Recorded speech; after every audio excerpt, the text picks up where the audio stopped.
everybody. Welcome to the 165th episode of Just Shoot It, a podcast about filmmaking, screenwriting, and directing.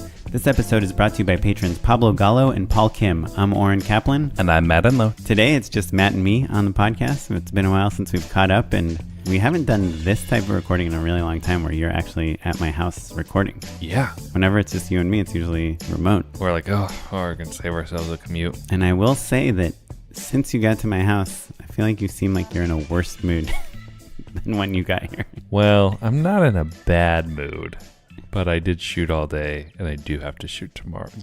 I get to shoot tomorrow. Right. It's not just that. So you wrapped a show today, a series today. I wrapped a series that already has a trailer out. That is true. And you're starting a new series tomorrow. Yeah.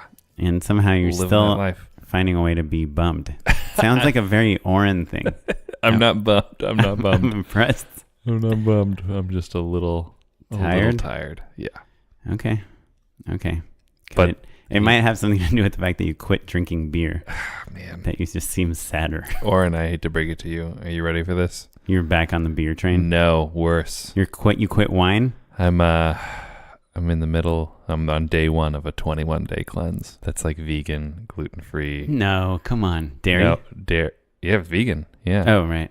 No butter, no gluten. You can eat cooked food, right? It's no not processed raw. sugars. You can eat cooked food, yeah, but it's like pretty hard to... Coffee? So, according to this cleanse, you're not supposed to have caffeine. I'll tell you what, it's actually very tricky to eat any sort of restrictive diet on set. 2 shoots ago, I worked at like the most progressive like company ever. Like there's a vegan, there's a paleo person, and I told them like, can I just have like something with no pork? And they got me like a pulled pork sandwich.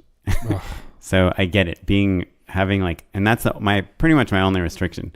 And so having all those other restrictions, it's like, you just got to bring your own food. Yeah, totally. You just kind of like, you're just a Tupperware person. Or you got to realize that life is short and you should just have a good time. That is true. That's what I do the rest of the year. And so...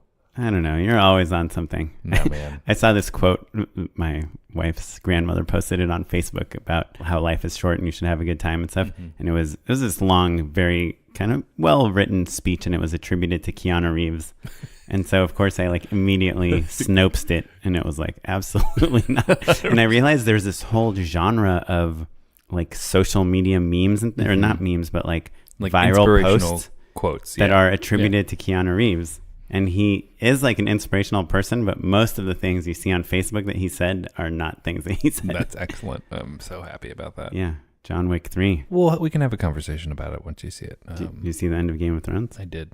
And on a score of 1 to 10 of how satisfied you were? I would say I'm at a 6 in terms of satisfied. Yeah, that's about right. Do you think as a filmmaker, how important is it to have watched Game of Thrones? We have a real topic for the show, everyone, so don't worry. As a filmmaker, I think it is not important.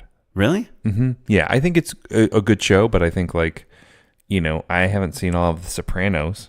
Right. And I think the argument is totally valid that like you should have seen all The Sopranos. It's one of the very best television shows of all time. But here's the big caveat. I don't watch sports. I don't care about sports. And Game of Thrones is one of the few water cooler shows that we had as a culture that you could kind of just connect with people on a really superficial but valuable sort of level. So it was just nice to have some chit chat with people, because I couldn't be like, well, did you see the game last night? Because I didn't. Right. I guess I mostly disagree. Well, first of all, I think if you're pitching TV drama, you should know what the like most pivotal shows are. You should be conversant in television if you want to make television. Right. Yeah. I told you I used to have this internship at Village Roadshow Pictures where they give you a list of movies and they said, you should see these movies if you want to work in Hollywood, because you might be in a pitch meeting and they'll be like, oh, it's kind of like the villain from Heat, right? Or it's like, Kevin Spacey in Seven or whatever. And if you haven't seen those movies, you're like, yeah. Yeah. And so Game of Thrones is one of those shows now. And I'm only bringing this up because, well, first of all, in my Airbnb, we have a filmmaker. He's here to check out AFI to see if he wants to go there. He just graduated from NYU. Congratulations. And I asked him if he saw Game of Thrones last night, and he said, no, I don't watch that show. So I thought that was kind of weird. And then I'm working on kind of coming up with some show pitches with one of my writing partners, Julie, and we're doing kind of drama, like a YA, like a 13 Reasons Why type of genre, kind of like teen, like edgy teen drama stuff. And I feel like ever since Game of Thrones came out, like they pushed the envelope so far that like just having one character die in a season or something is like, it could be shocking and it could be interesting. It could be really good, but it's not like a big deal like it used to be, because of Game of Thrones. I think changed how we watch TV and what expectations are and what the limits are. Sure. But I mean, I guess it is important to watch as much as you can and to absorb as much art as you can, both TV and film, but also everything else, right? You should be reading comic books, you should be going to museums, all of that stuff. And also... Okay, I guess you're right. We don't have to do all that stuff. But the flip side is you will have not ever seen enough. There will always be a meeting where someone is going to bring up that scene in Close Encounters of the Third Kind, and you'll be like, I missed that one, even though you've seen every other Spielberg movie. I think that there is far too much prestige TV on right now for any one person to be caught up with all of it. And I could say, like, have you seen all of Breaking Bad? Have you seen all of The Sopranos? Have you seen all of The Wire? Have you seen all of Lost? Have you seen all of Seinfeld? Have you seen all of I Love Lucy? Have you seen all of Cheers? You can keep going. And I've only named literally the very best television shows of all time just off the top of my head, and could keep going for 200 more shows. You haven't seen all of them. Yeah. Well, I think it's even way more excusable to say that you haven't watched any of the Marvel movies. But Game of Thrones, I don't know. There's something about it that is like, I feel like changed. But like, it's been on for 10 years and there's no show that's like ready to replace it. But I guess that's what I'm saying is like, just because something is like super popular, it is a good enough reason to watch it if you want to work in TV and film. I think that is true. You have to be familiar. You don't have to absorb everything. But yeah, you can't not know anything about, especially if you're pitching in that sort of realm, or if you're pitching at that network, Right. Any of the 7 realms. 6, I heard. Anyway, Oren. Yes.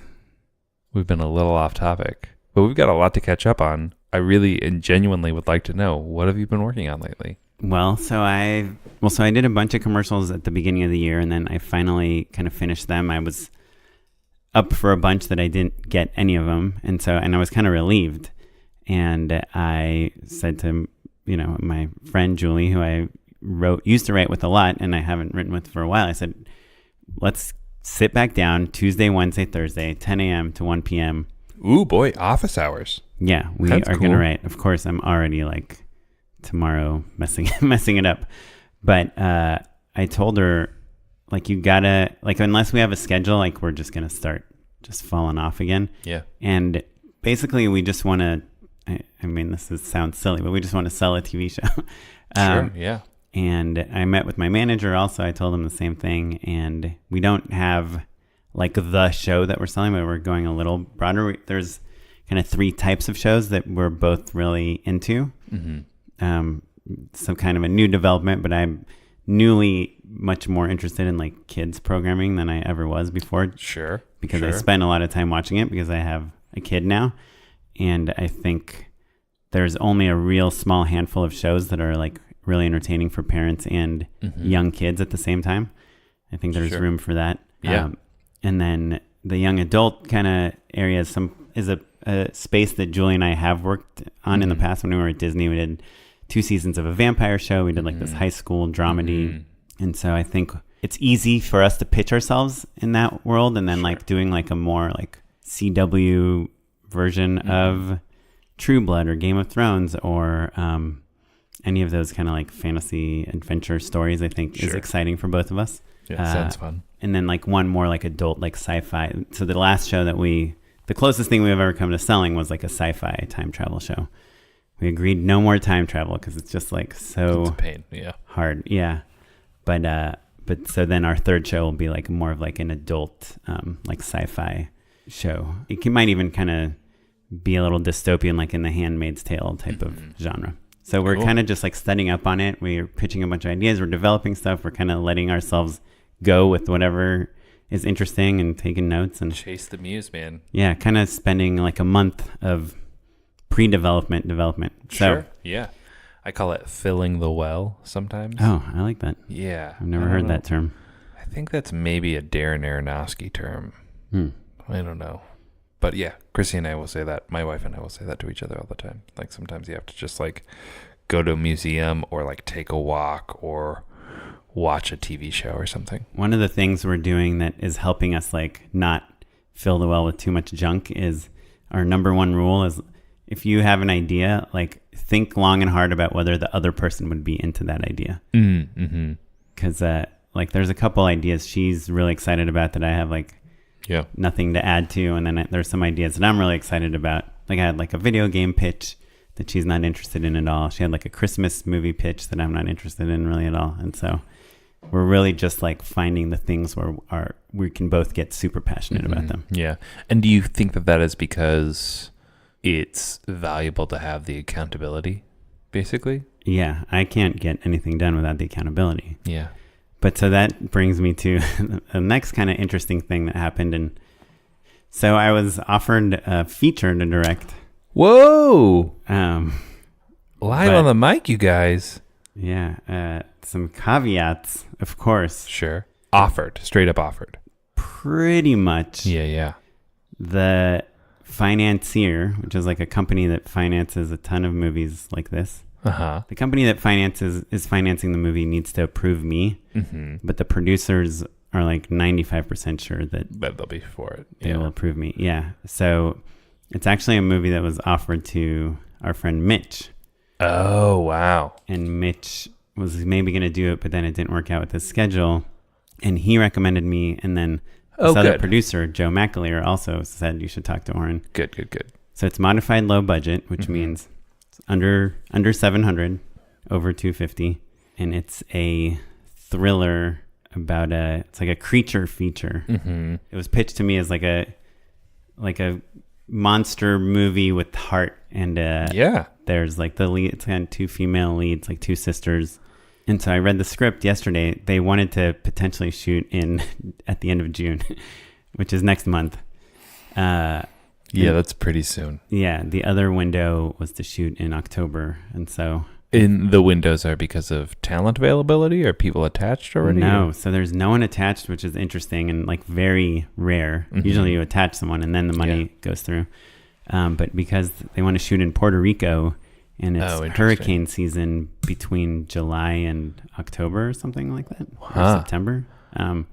So they can either shoot before the end of July or after September.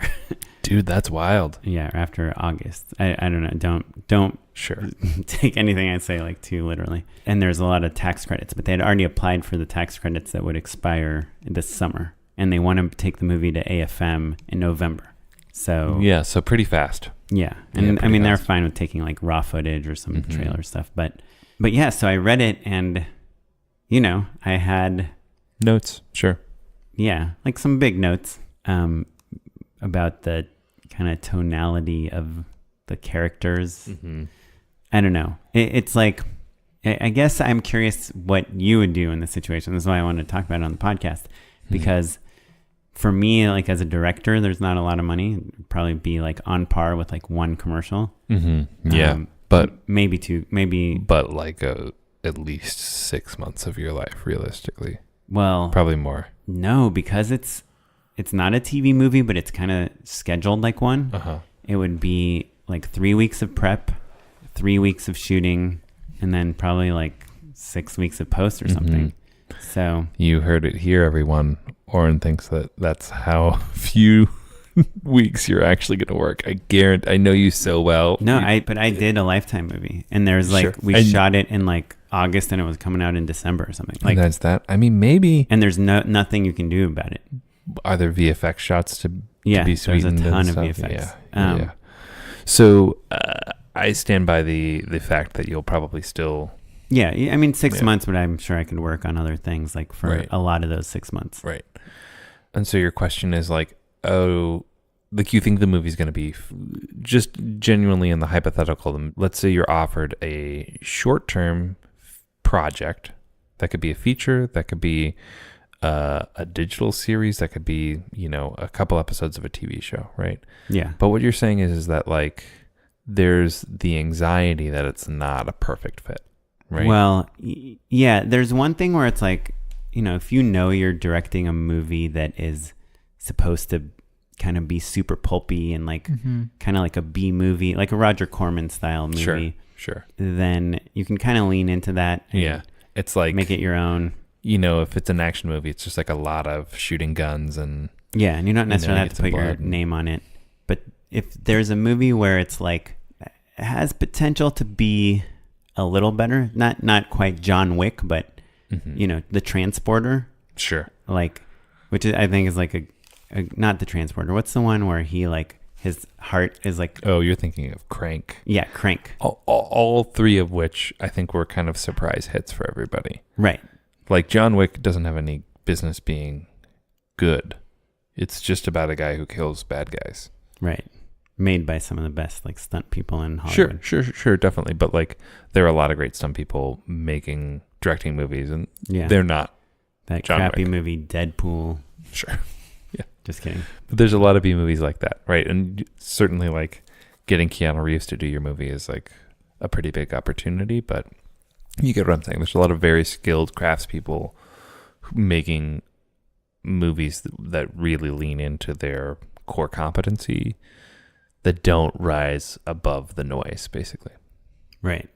So I think this movie could be with like some work on the script and stuff, and there's a really excellent cast. I think it could be pretty fun. It's still like a creature feature. It's still a monster movie, but there's a difference between Jaws and Sharknado, right? Sure. There's a difference between Tara Reid as your lead and Richard Dreyfuss. So obviously I would want to make the Richard Dreyfuss version of Jaws and not the Sharknado version of Jaws. To be fair, Richard Dreyfuss was, I think, unknown in that movie. Yeah, you would know better than me. I think so.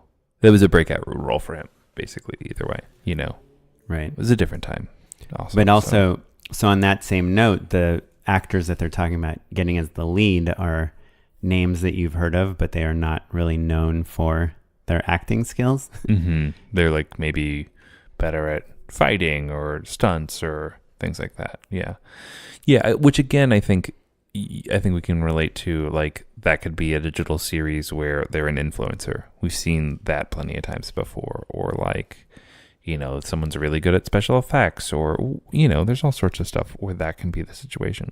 So the question is like, basically, if you have anxiety about it not being capital A art, or like really like being good for your capital C career, right? Right. So it's like it's so insanely rare when you get offered a feature. Sure. Yeah. And you don't have to like you weren't really even looking for one. No, though I've known these guys for a while that are putting it together, and they've distributed a movie I made. Right. And a bunch of other movies. You have old relationships with them, but it's not like you were like, hey guys, if you ever have a feature, keep me in mind. They literally were like, oh, we thought of you for this. Right. Yeah. After their number one choice said no. Sure. Still. But but they have been kind of thinking about me. They've been wanting to find a project that I can work with them on. But it's a huge time commitment. I'm obviously now in a place where I have like wife, kid, mortgage, all that stuff. It does not pay well. It'll be, like you said, a few months of my life, at least 1.5 of them out of the continental United States. Oh, right. Travel. Yeah. Right. If it's shooting in LA, it's a totally different story. Like, and by LA, I mean like near wherever I live, right? It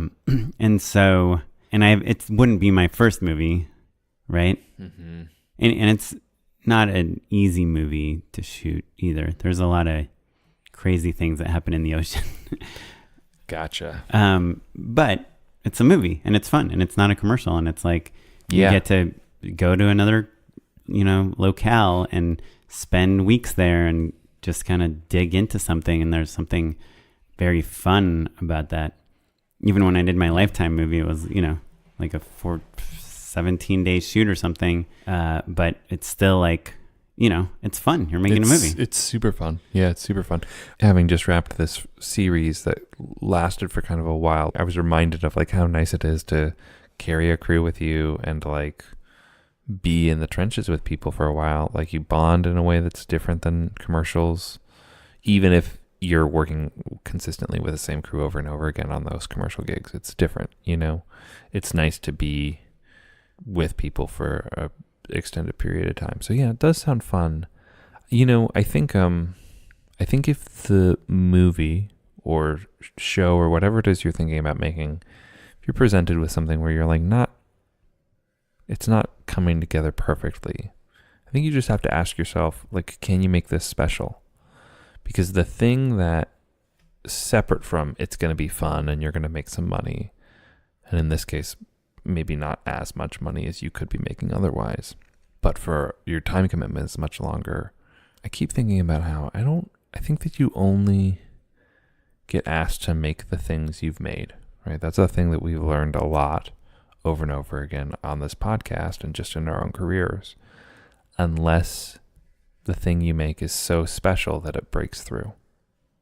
So if you don't think that's possible, if you're saying, hey, this is a movie that is what it is, but it's not gonna be something that really I can show other people and they can be impressed by it in some way, that's a harder decision to make than right. Well, I think the way that this movie could be good is if you do get artsy in a way, in the way that Pi is like this really excellent movie. But if you like think about the story, it's like a little pulpy, But the filmmaking is just like kind of excellent, bonkers, yeah. But I think if you approached it that way, it would go against the desires of the main investors, who are really have a formula of how their movies work, how they sell them, and how they make their money back, right?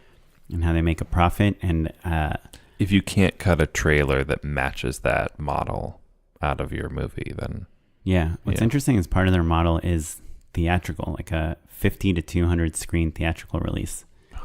That's why they care so much about the lead talent, because they want it to be a name that will get fans of theirs into the theater. Wow, this is such a unique model. I've been kind of asking around and thinking about things, and I wonder if maybe features are gonna have a big, like the low and mid-budget features are gonna have a comeback. I've told them that if we can get the script to a place that's good, then I'm very excited to do it, and they're all game for it. But they want the script to be good too. But what they do want that. It's funny because they're like, well, you're not gonna like make there be less deaths, right? I was like, no, I have zero issues with the deaths. I think that part all works out. It's just like I think just some cooler deaths. No, the deaths are pretty cool. If these guys know anything, it's cool deaths. Good. I think the relationships can be a little stronger. Well, anyway, so you tell me what's going on with you. Well, I've just wrapped that first series and I'm rolling straight into my second one. So my head is in the game there. And I've just been really fighting hard to create time to write the show that I've been working on for kind of a while.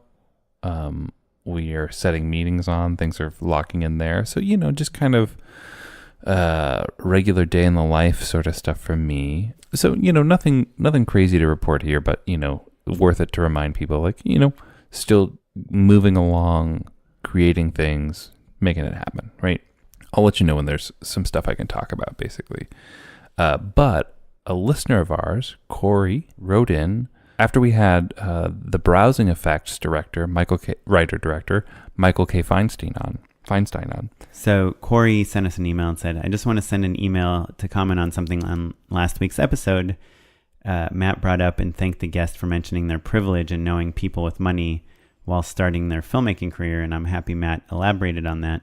And then Corey kind of goes on to say kind of some of the hardships of raising money, and like getting $200,000 is pretty much impossible.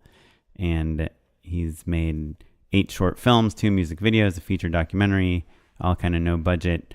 And he says, I'm in my late 20s and it's still hard to gather a large group of friends to donate 2 to 3 weeks of time or more. And the biggest barrier for me to make my movie is money. You know, most of the people that I would bring on are other artists, and they can't afford to work for free for that long. You know, he kind of just wanted to acknowledge the fact that even though a lot of people come and say they kind of came from nowhere and had nothing, that is not often true.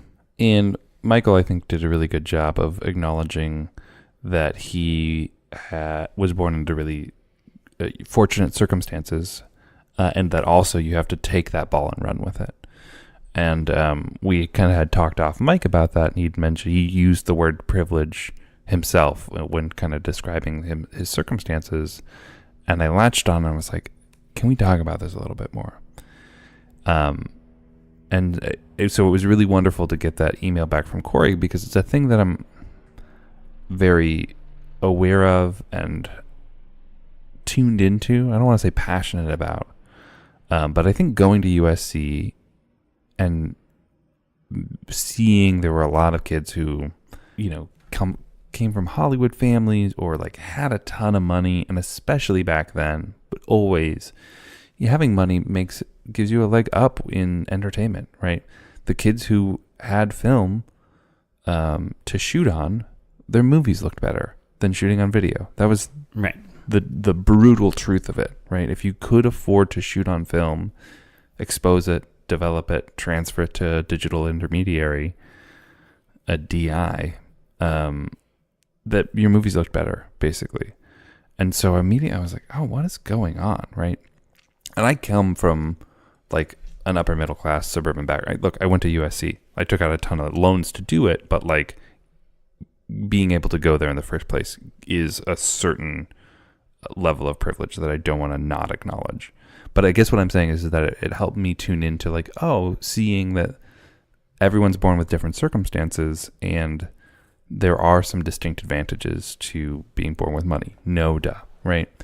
But I think that, as we talked about with Michael, sometimes it is a challenge, because I think that filmmakers who do come from really great privilege feel shy about talking about it, because that makes them feel like that they didn't earn it in some way, which is totally absurd. Like, having a cajillion dollars doesn't make making movies any easier, even if it does make it more feasible sometimes. Yeah, right? I mean, making good movies, it doesn't make it easier. Sure, that's right. You're right. Pardon me. Yeah, that's a pretty big caveat. Like, you can have all the money in the world and make a terrible movie, and frankly, even be talented. So, like, it's just a monumental thing that we're talking about, no matter what. And so, yeah, kind of getting rich filmmakers to acknowledge that the rich is kind of a thing that's very tricky, right? Because there's so much around wealthy people not wanting to admit that they're wealthy, and then also the shame of not having that money. It's a really complicated stuff. So I just was really happy to hear that Corey clicked with that, and, you know, comes from the other side of the table, right? Where just going and grabbing a camera isn't always even an option, right? Like, there's a little bit of like just shooting it means that you do have to have something to shoot with. Resource, right? Right. And so I think acknowledging that and making sure that that's apparent for people as well, I think is important. But I think it is incumbent on all artists and all filmmakers to take whatever circumstances they have and figure out a way to make meaningful art with what you have, basically. Yeah. I think, do you remember when we talked to Ulrich from Making Movies is Hard the first time?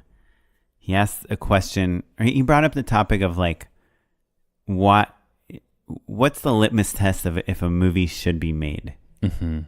Right? I don't remember that, no, but... And I always thought that was like a fascinating thing, and I think that making films is really expensive. It's like the most expensive kind of art form that I know of, unless maybe you're like an architect for skyscrapers or something exceptionally expensive. But I don't know that, like, just because you want to make a film, you should instantly right out the gate be able to make a film. Sure. Yes, if you're wealthy, if your dad gives you $1 million and says do whatever you want with it, and you want to make a film and you make $1 million or even $100,000, even $50,000, you're super lucky and you get to learn how to make films by making a $50,000 or $100,000 feature film. But if you don't have that and you are, working a side job and doing things, then your way in to having a career in filmmaking is not going to be learning how to make films by making a feature. It's going to be writing a script. It's going to be helping a friend with their short and then maybe helping them direct it a little bit or helping them edit it. It's like, I guess, this is just something that's just kind of coming to me right now, so I don't even know if it makes sense, but we talk about this idea of gatekeepers, right? And it usually kind of depicted as these like evil Hollywood people that like won't read your script unless it's handed to them by Jennifer Aniston or something. But the reality is, like, the gatekeepers aren't just those Hollywood people. They're also maybe, your friend's uncle who is a wealthy dentist or something. And there's no way that she's going to invest in your film unless you can prove to her that it's a good investment. And the way to prove to her that it's a good investment, since you've never made a film before, is to have a film that you've made. Well, it could be that you won the screenwriting competition that, like, some other famous filmmaker has won, and you can show that, or that you've managed to make a short film. I don't know. It's like, on one hand, of course, there's this privilege thing, and I have just, more privilege probably than the average person myself. Even though I've like never kickstarted anything, and all the stuff I made myself, I pretty much, I think, paid for myself from work stuff, non-film related work stuff. But I think if you don't have that connection, it doesn't mean that you can't get into the business. It just means you don't get into the business by making an indie feature. Yeah, I mean, I think that the thing I am always thinking about is what does a great micro budget movie look like?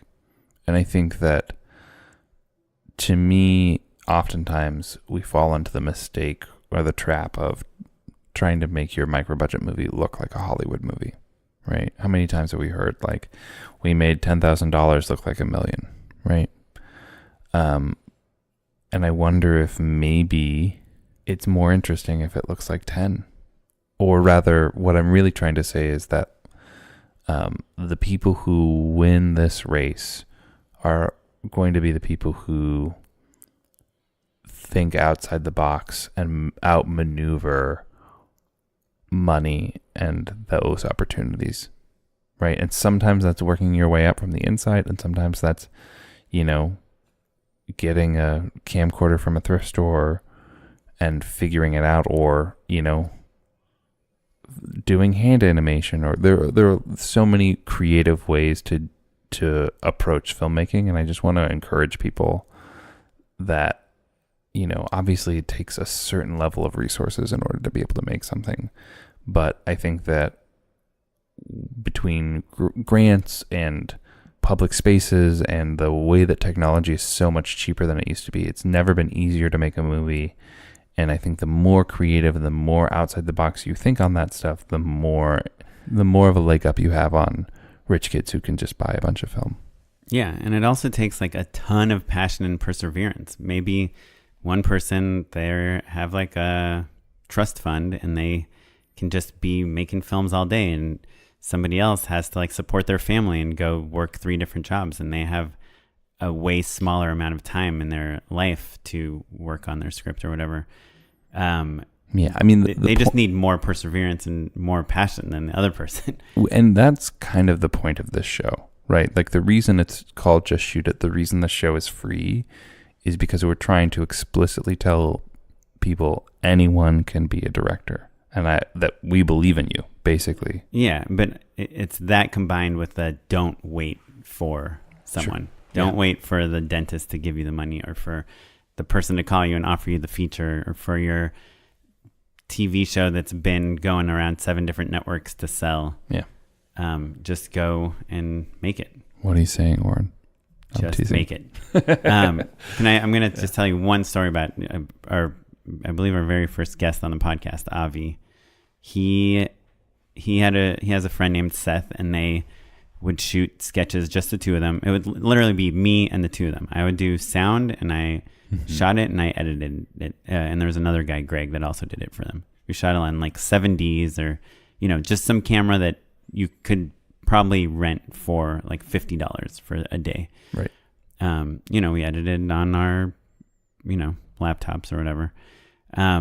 So there you have some things that you need, but you could probably go to the YouTube space or something and find a place to edit for close to free. Or like libraries that oftentimes have like maker spaces and things like that. Yeah. And we made sketches and put them on YouTube, made sketches, and some of them did pretty well and got 10,000 views, 15,000 views, whatever. Like good, not viral, but good, and started showing to people, and people thought they were cool, and nothing really came of it. And then they made one short. They had met someone who owned a pet store and allowed them to film in it for 2 hours for free. And so they wrote a scene between the two of them. The scene is pretty much Seth and Avi go to ask the girl that works at the dog store. Avi wants to ask her out on a date, but when she gets there, she just assumes that they're a gay couple because they do everything together, and she agrees to go on a date with both of them. And that's pretty much the whole sketch. And it was really funny, and the acting was really good, and the writing was good, and it was shot nicely, even though for no money. I don't even know if they had like one light. And based off that and the reaction they got, people like really loved it. They wrote like a few more scenes about the actual date, and then they ended up turning that into their pilot, and then they sold it to Stars, and then they got like a deal off of it. But they really started with like very, very little money. And I think by the end of everything between the two of them and the director, they'd maybe spent like $8,000, which I know is still a lot of money, even between three people. But they could have probably done it for less, and they could have probably raised money off of the things that they were already making. So it's not impossible, but it's not easy.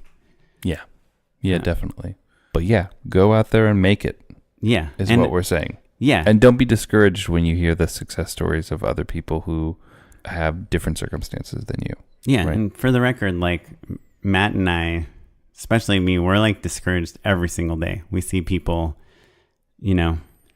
that just graduated college last year, and they, came to us for advice, and now they have a show on Netflix, or now they're doing like DGA directing program or something. And we're like, what happened to us? So we get just as discouraged, but it's like, that's the downfall of like creativity, is like looking at other people and seeing what they had and what they accomplished. Yeah. It's the downfall of comparing yourself, basically. Right. You kind of can only look at what you're doing and asking yourself, like, are you doing as much as you can for your own art? Yeah.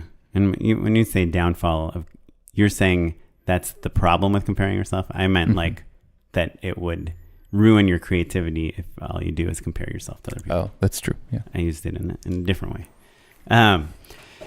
Anyway, so yeah. So Corey, go make stuff. And it sounds like you've already been killing it. So awesome. Well done.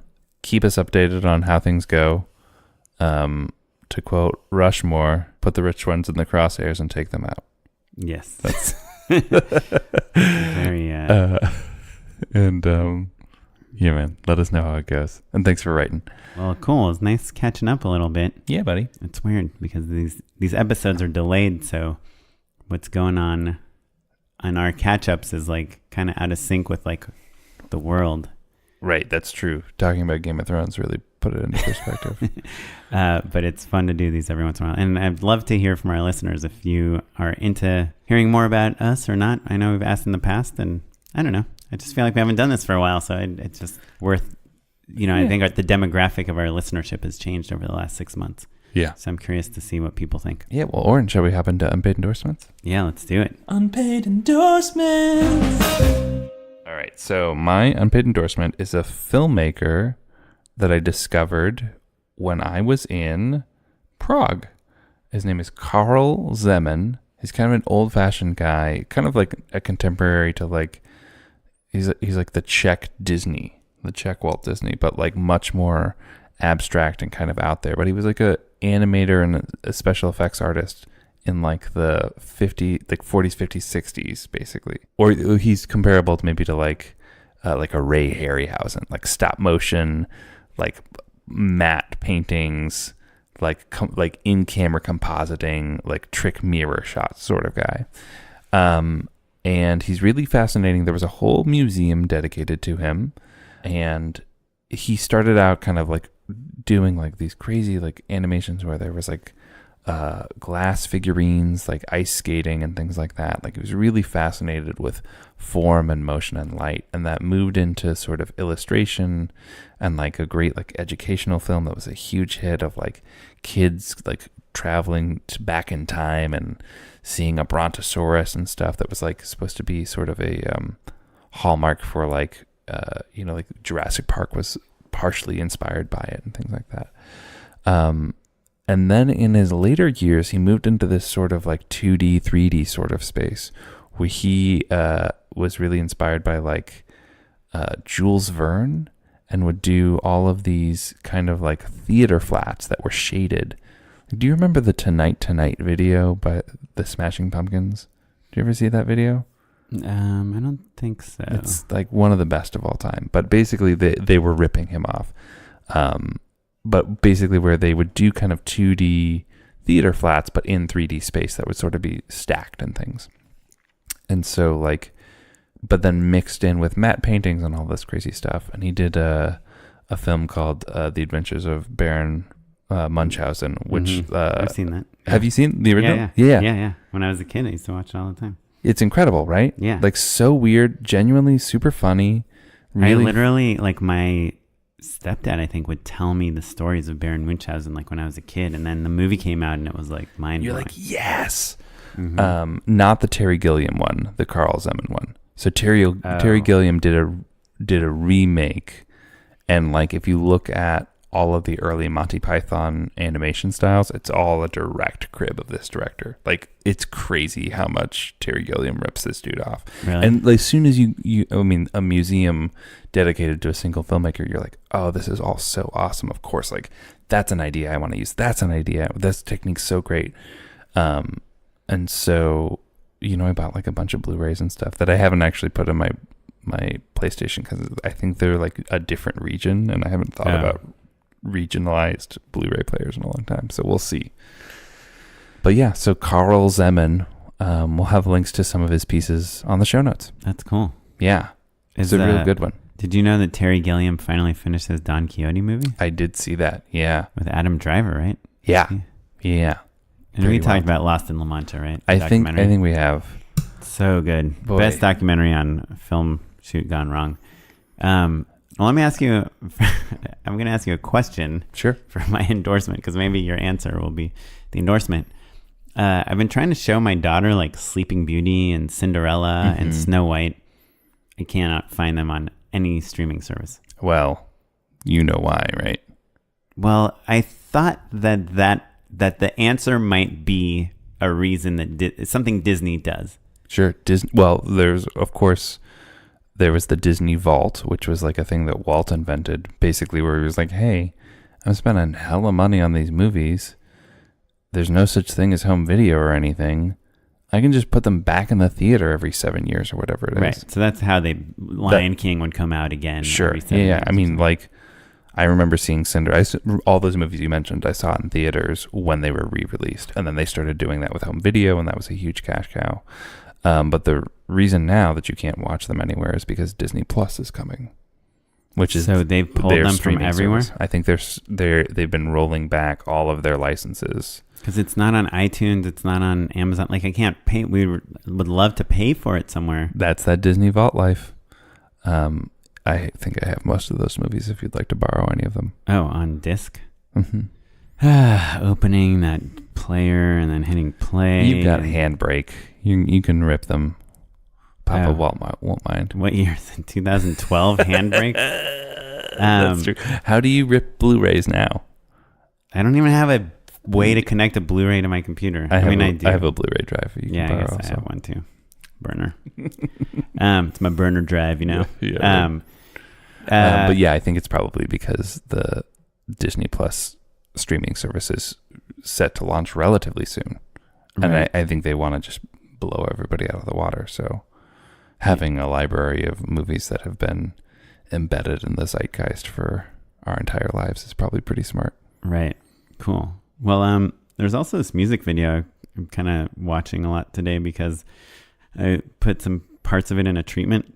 It's from this artist named Sigrid, and the song is called Sucker Punch. And it's kind of like a low budget music video, but it's just this girl. She like literally has her iPod headphones in because I'm pretty sure she's listening to the song for her to lip sync to it.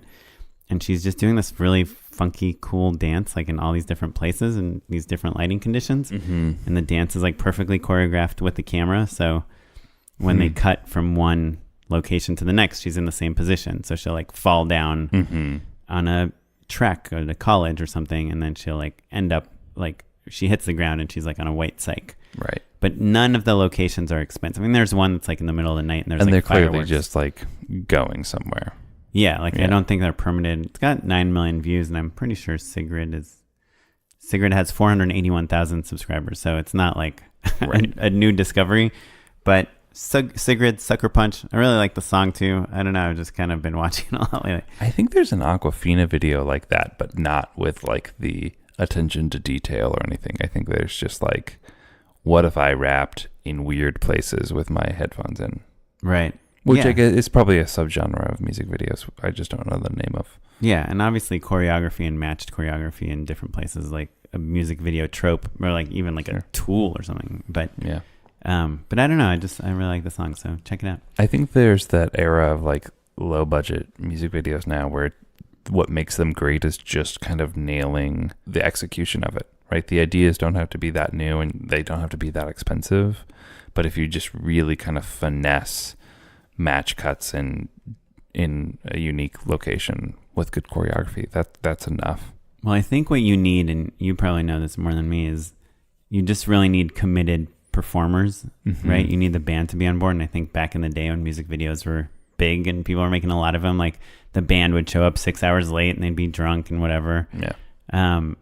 And so now you see like a Haim music video or like Taylor Swift or something, like Beyonce, they're like directing their own videos. They're so invested in making every frame perfect and making their performance real. And that's why there's these great music videos. And it's not really about the budget. It, to me, is much. It's exactly what you're saying. It's like the kind of just nailing the performance.